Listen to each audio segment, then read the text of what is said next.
Intense thunderstorms are possible today, and this could bring dangerous wind and hail. And we are tracking a storm system in the tropics. And also, don't forget about the heat dome. Hey guys, it's Convective Analyst, keeping you guys updated on the weather. My voice is kind of just gone, but we're gonna work with it. So today we have a 2 out of 5 slight risk of severe weather in the plains. We have a 2% tornado risk on this, which is low, but it's still there. If a quick pop-up storm pops up, it could have a brief weak tornado. We have a SIG 1 15% wind risk. Now, the SIG 1 risk is kind of weird because it covers half of this 10% wind risk. I am watching this corridor for the main main wind threat up to 75 to 80 miles per hour today. And then the hail threat is also very high with that SIG threat. Again, this is where I'm watching for those highest wind and hail threats, okay? Going into Wednesday, we have another 2 out of 5 risk of severe weather. That's in that yellow shaded area. We have a 2% tornado risk again for parts of Tennessee. We also have a 50% hail risk. There's no SIG threats with this entire outlook.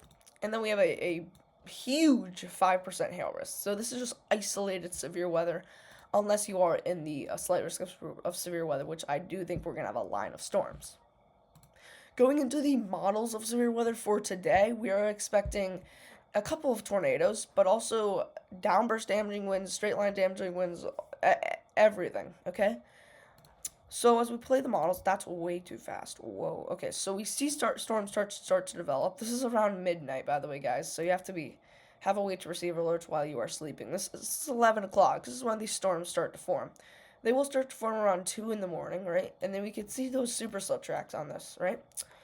Now that could indicate rotation, or that could just indicate downburst damaging wind area, okay? There really isn't any SIGTOR values in this area, but there is some back here, okay? So if a storm does pop up back here, we could have a significant tornado, so just keep that in mind. So then the storm will move into Nashville, and that's for that slight risk tomorrow, but there will be another round of storms, again, around midnight and all through tomorrow. Now, to the tropics of severe weather, we do have the storm system that we are watching. It's most likely just gonna like act like it's going towards the United States, but it's just gonna twist off to the north, okay? But if this does change directions, we will keep you updated on that.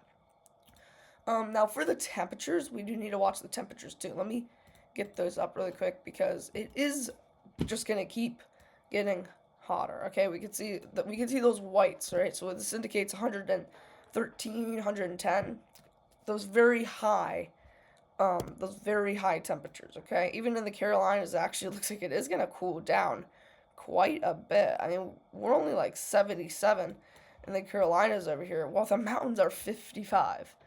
So that is pretty cool. That's fall weather there, all right? So, but in the plains, it's gonna keep being warm. It looks like it's gonna cool down a little bit, just maybe not to like the 100s, maybe to the 90s and 80s. But to summarize this all out, no worries about the tropics. We'll make sure that storm does not hit the United States, and if it does, we will keep you updated. Heat wave, just make sure that you are in an air conditioning room for like, if you're outside for 30 minutes, make sure to go to an air conditioned room for 10 to 15 minutes before going back outside, okay? Don't leave groceries in your car, anything that could burn up or something, because, I mean, in cars, it gets very hot in there. What was it? It gets, like, if it's 100 degrees, it'll get to 130 in your car. So make sure there's nothing in your car that could like get hurt, which I mean like a kid, if you guys have kids, or even if it's just like an adult or something, make sure you stay safe with this heat wave. People don't take heat seriously enough, but it is a very serious situation. But with the severe weather, just have ways to receive alerts. I think today will be more significant than Wednesday, but just stay safe. Again, intense supercells are possible tonight with those damaging winds, large hail. Stay safe.